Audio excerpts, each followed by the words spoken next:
We're at the midway point, and we're going to look at the Eagles defense, how they've been doing so far. We're going to have a lot of things to project that they're going to work on, but there have been some pluses. But those minuses, man, could be detrimental. What's up, it's your boy Cintron coming back at you with another analysis video, and I kid you not, that's my real name. Like I said, Eagles film review, mid-season defensive review. So let's get into it. This guy here, definitely in positive though. We were on the bye week. Of course, we're going to be working on things, and we're not there, but we're just projecting, analyzing from the data that we've been able to gather over the first 9 games, and look at what have been our strengths, weaknesses, what we need to work on, and project how we might fix some problems. All right, so strengths first, development of the defensive line. Jordan Davis has definitely made a jump from year 1 to year 2. He's been impressive, and he's a linchpin in this defense right now. We definitely don't have a player like him, not even extended just to last year. The guy just physically is just different in what he can bring to the table now that he's added a pass rush element to his game this year. Let's see, Jalen Carter. I mean, nobody could have predicted that he would take off like this, because traditionally speaking, defensive tackles, rookies struggle. Even, defensive tackles going into just, going into their first, second, and third years, they really start to blossom maybe the third year if they have, a good system, have had good coaching and whatnot. Milton Williams, I think he's in his 3rd or 4th year, and he's beginning to show why we made him a 3rd-round pick. He was just an analytics pick at that time. I think he ran at 4.62, but man, he's really showing up. Fletcher Cox, having that rotation has allowed him to be healthy. I think this is his best season in a couple of years, and he's not just looking fresh, he's looking spry, and he's making an impact. And those young guys are maybe challenging him and keeping him revitalized. So let's look at some plays, where they're making their mark here. So you can see Jalen Carter just push back the center right there, and then Fletcher Cox beats his guy as well, gets around him. They combine for the sack there against the Bucks, and it's just when those guys are out there, it's not too many lines out there that are going to be able to fend them off. And he's just a rookie. He's just scratching the freaking surface. All right, it's funny. Look at the stat here with Milton Williams on the field and with Milton Williams off of it. Some of this, just happenstance, but definitely when he's out there, man, he makes a difference. He's been one of our better interior linemen, and that's given who we have there.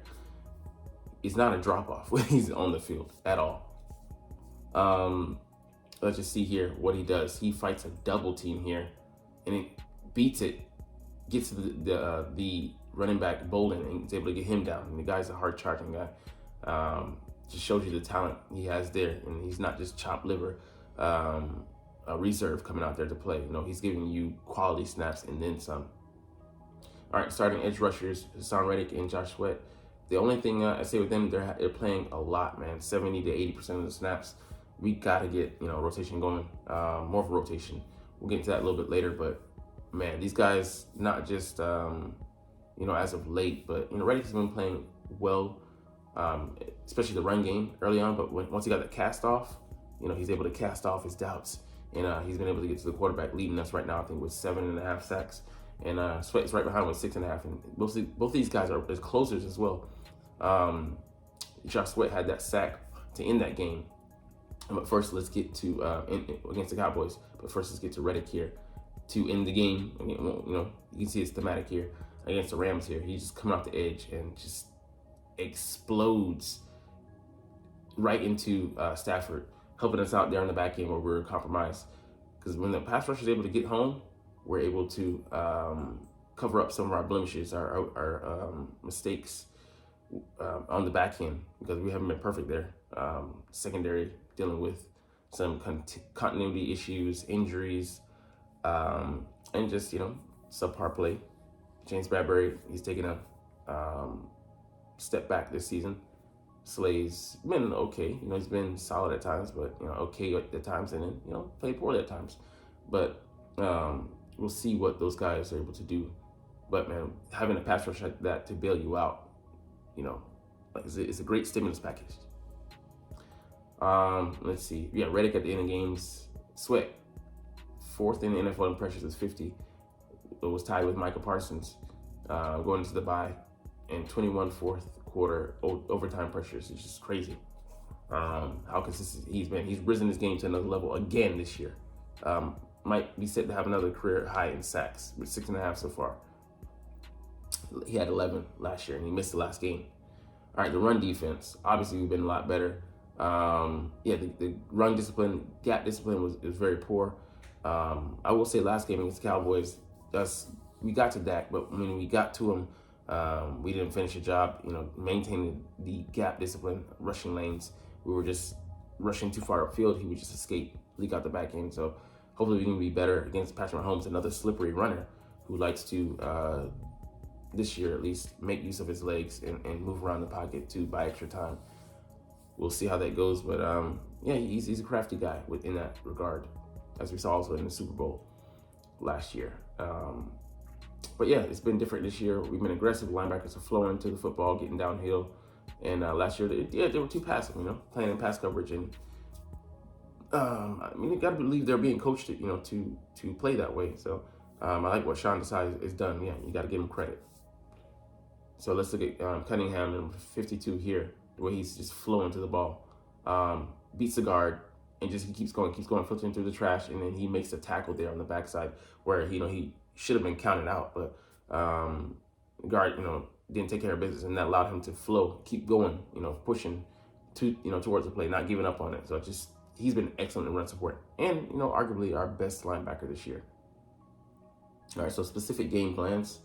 What we were able to do against the Dolphins, that's why I just can't give up on this defense, because what we're able to do here, and being short-staffed with both of our starting safeties and Reem Blankenship and Justin Evans out, Terrell Edmonds in there, and then Sidney Brown, backups, and a rookie.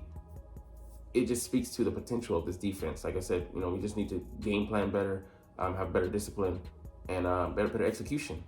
And the right calls, not man, we should go zone, or not zone, we should go man, and then ideally mixing the concept so that the offense doesn't adjust, isn't not able to make dynamic adjustments like the second half, and then expose us. But the motion, Miami's famous, Mike McDaniels, for his motions there, and we just ignore it. It ends up being flowing right into where we're going with the defense anyway, covering, having a Sweat come here and rush, but they have to get through the blocker. The guy ends up running, becoming the blocker anyway, and it was just eye candy. So let's just look at it here. Yeah, coming across the formation, protect the quarterback. Yeah, cool, but he threw it to the guy who scraped across the formation, Tyreek Hill. He ends up being corralled there because he has nowhere to go. So just great discipline. Controlled aggression. Yeah, didn't bite on the motion, and I think Bradley Roby can really stabilize us in the slot. And when he was in there, week 6, I think it was against the Rams, the motions that they tried to use, he wasn't fooled. He had a few catches I think made on him, but second half adjustments were great, and also we just settled down. So I look forward to seeing how we play at that position in the slot, and also how that is able to settle down the defense, not getting beat by some formations we'll get to later. Bunch formations have just been our Achilles heel since the Super Bowl. Simulated pressures, being in the gaps, A gaps, B gaps, and then dropping. I love this one where Josh Sweat drops, and then Nakobe Dean blitzes. He got a half sack here. Shared it with, I think, Fletcher Cox. So you see Sweat here drop, and then Dean coming in to blitz. He gets there, Fletcher gets there. But something surprising. Dak has seen a lot in his 8 years starting, and just to throw something at him that he's not expecting, just cause it, even if it's just for a second, that pause, a hitch, and allow the defense, your blitzers or your front line to get there. So great call by Sean Desai, and great execution as well. So areas for development, dealing with bunches and stacks, like I just said. Communication, it's just got to be better. And then, the alignment. I don't agree with us playing this far off, in Slay and Bradbury. And, I want to play something akin to this, because, that was the game plan for them. Get quick routes, and it's 1, 2, 3, and get the ball out of Sam Howell's hands. They did that in the first game and the second game, both successful. Why didn't we game plan for that? First game, okay, maybe caught you by surprise. Second game, you know that's what their game plan is, especially coming out of that Giants game where they were pressured a lot. They didn't want to have him sit back there and be a sitting duck. So you got to do something. You're just helping him out here. You're like, oh, easy, pitch and catch, get the ball to him. So let's see how it played out here.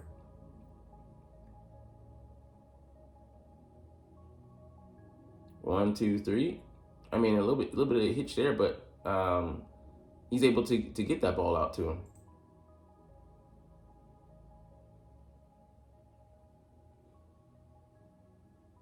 Yeah, because it's just too soft. The coverage just, it's too easy. I mean, if you want to give that to him, offense will take that all day. They'll nickel and dime you down the field, and definitely Patrick Mahomes will be willing to take that approach, given their propensity for turnovers this year. They don't want to force things, and with the Eagles defense, they're gonna make it easy for you. You don't have to. All right, and I love this box coverage, triangle, and and a 4-over-3, 3-over-2 to take away stacks and bunches.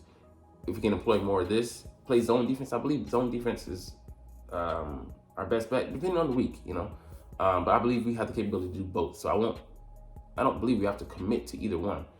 We have guys, Bradbury's better at zone, Slade's better at man, but you can mix and match principles with the safeties over the top, and the linebackers underneath to fit what you need for that given week. So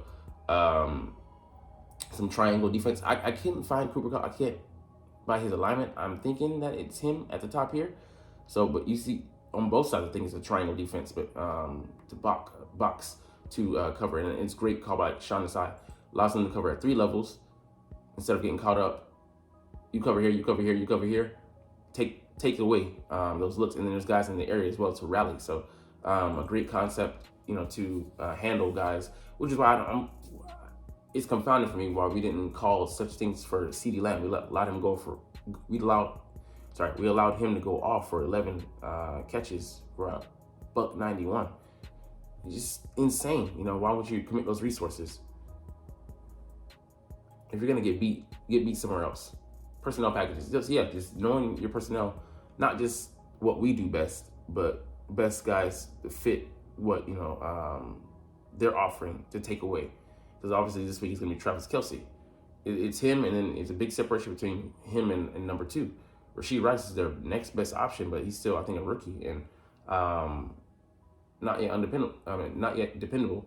Kadarius Toney's still there, Sky Moore's still there, Justin Watson's still there. Noah Gray, the second tight end, is there. So they have other options that just haven't been consistent. But that doesn't mean that they're not licking their chops looking at this pass defense. All right, 3rd and 14, we have Cunningham covering a receiver. Why not put cornerbacks on the field? Personnel, not smart. Just get exposed. Like they're not going to run it, and they're in pass coverage. Why, in an obvious passing situation, would you have him here? And then he makes that throw there. Bam, that's wide open, And he ends up going with Eli Ricks' coverage, CeeDee Lamb, because he got exposed in that route.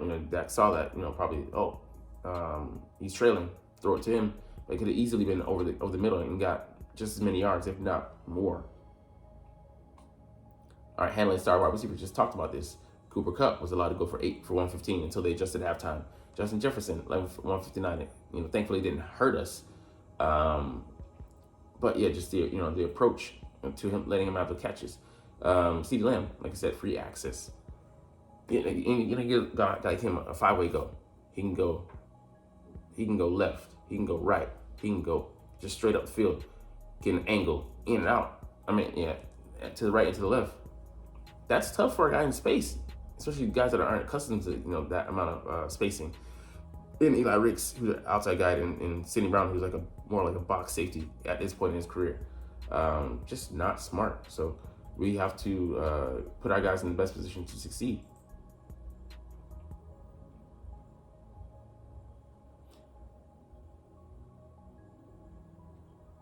All right, here, we believe they were going to go short. Why not put, instead of having Eli Ricks here, put Slate on him in a key down and distance.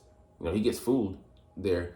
Okay, cool. He's a rookie corner. I don't expect anything, or him to have the wherewithal to make that play. But Slay is a guy, like in spots, have him travel. and follow the best guy. To strategy you can employ to take away. All right, here with Mario Goodrich, 1-on-1 against Cooper Kupp here in the slot. What do you expect? And he's playing off, where we have safety over the top. I mean, yeah, he went elsewhere, but it's just not smart. You could have had him, pretend to be cloud coverage or robber coverage, and then go elsewhere just to simulate, giving him some assistance. Just leaving him 1-on-1. The poor guy just wasn't able to, wasn't up to the task. Like I said, Slade traveling, yeah, he's not elite. Like last year, I feel like he had the potential to be elite to travel, and he didn't do it then. But he's still a very good corner. He's our best corner. Definitely our best coverage corner. So, all right. Yeah, Slade followed Lamb, and there's a big difference. Dak saw that, and I think he went elsewhere, or he had to overthrow it. Yeah, he went elsewhere, and ended up being an incompletion. So, just forcing the offense to hitch or to pause to go elsewhere is one of our best bets, percentage-wise. Blitzing, we don't blitz a lot. I don't think we don't need to with our front four, but we should definitely be better. Look at Nicholas Morrow in the game that he was able to have on 3 sacks against the Commanders in the first game. We have guys that can get there. N'Kobe is unfortunately out, but he's a great blitzing linebacker. Nolan Smith, you can maybe put him in some packages, but simplify it and get him on the field. Put him in pass rush situations. Who gets that next? But yeah, we have too much talent to be ranked this low. When we do it, we should have a good chance to be a good percentage to be successful. All right, what is the plan for rotation at edge? We gotta have a better plan because, like I said earlier, they're playing too many snaps. And we have Brandon Graham. We don't want to, overtax him too much. Give him a little bit of an uptick though, and then Nolan Smith. You got to trust him at some point. We drafted him in the first round. Simplify it for him. Like I said, it's third down. Have him get up to the quarterback. Have him angle drop into coverage. Have him spy. I mean, there's a couple roles that you can pigeonhole into, and just have him out there without compromising his defense. Have guys to cover for him. Maybe have a DN drop into coverage, and have him having him blitz, simplifying it. So you're covered there, even though it's not the best look to have Josh Sweater or Reddick in the coverage, but it's better than not covering your ass. But yeah, I mean, they got to scheme up some ways to get him out there because that speed has got to be put to use. It's just such a waste. All right, but yeah, when he drops into coverage, it was awkward here. He's simulating a blitz, and it's difficult to do, and drop into coverage. But that being said, he just leaves this zone way too wide open, and he tries to jump to cover it. Nothing there. So they have to make up for his mistakes. He's a rookie. He's limited in some of the things he can do because he just doesn't have the knowledge and the wherewithal at this point in his career. But put him in a position to see that he did, well in college. And should this defense remain a man coverage unit? I don't think so, man. It depends week to week who we're facing. Like against the Cowboys, would have been better to go zone. And against the Commanders, it should have been better to go man. But we flipped those strategies, and it, didn't work out well. So hopefully the bye week, they've had, like I said, 2 weeks to analyze, self-scout, and really, hit those coaching points and implement some new things as well. So we'll see how it goes. But Jordan Davis, I think he'll last the season. We just have to use him more sparingly. I'd really love for us to develop another guy. Like we have Noah on the practice squad, I think, as of now. I don't know if he's still on there, but 300-pound guy. We got to have a backup if we don't address it this year, next year in the draft to fill that slot. May not, of course, he's not going to be as athletic as Jordan, but just a strong physical guy that can hold up, at least in the run game. Because, yeah, here we get exposed on this play here. Slade's not able to set the edge. Coming in there, hitting that, and he's way too late, and then he's playing catch up. So, yeah, the middle isn't the same when Jordan isn't out there. So we'll get into one more thing. Look at the injury report. So this guy, he's out. You know, he's on injured reserve. Nick Bolton made 180 tackles last year, physical. Had that one play in the Super Bowl where he recovered the fumble for the touchdown, I think. And yeah, not gonna watch that, but obviously. All right, interesting here that Dallas Goedert has been put on injured reserve. So I think this is a move of confidence by the Eagles, saying that we don't think he's gonna miss 4 games, or he has to miss 4 games. They have until Monday to put him on IR, Monday afternoon. I don't think they'll do it. I think we'll just keep him off, and yeah, it's a roster spot wasted for that time, but yeah, I think he can come back a little bit sooner than that. Maybe miss 3 games, counting this one. Justin Evans, with the knee, he's limited in practice. He could play some key snaps for us. He can play, I think, in the slot and play over the top. So maybe switch with Kevin Byard, and he's on the top, over the top, and Kevin goes into the slot, or the reverse. So we have some options there outside of Roby, because I think we don't want to overtax him coming back, because he's full practice with that shoulder. But you know, his first game back, you don't want to put him out there on the field too much. Cam Jurgens should be good to go, because he's had, like, I think 6 weeks of rest. You just didn't want to put him out there too early in the Cowboys game. Grant Calcaterra, it's really good, positive sign, because he had a history of concussions going back to college. You know, he retired from the game, was, you know, working, I think, as a grocery bagger or real estate or something like that, non-football related, and he came back to football at one year at SMU, and then he got drafted by us. So full participant, so he should be good to go. Let's see, on the Chiefs side, a lot of guys, you know, dealing with injuries, but nobody missed practice or limited. So I mean, much to do about nothing. I think they'll be good to go unless you see a setback. This won't really impact anything. So we're gonna get up out of here on that note. Longer video, but hey, you're not even watching though. It's all good though, because I love talking about the Eagles and love making these videos. So we're gonna chunk the deuces, but like always, as I always say, it's fly Eagles fly, and let's motherfucking go. Like, comment, share, subscribe. Thanks for watching. Check me out at Cintron, Cintron Anime, Cintron Life, or Cintron Laughs, or other social media.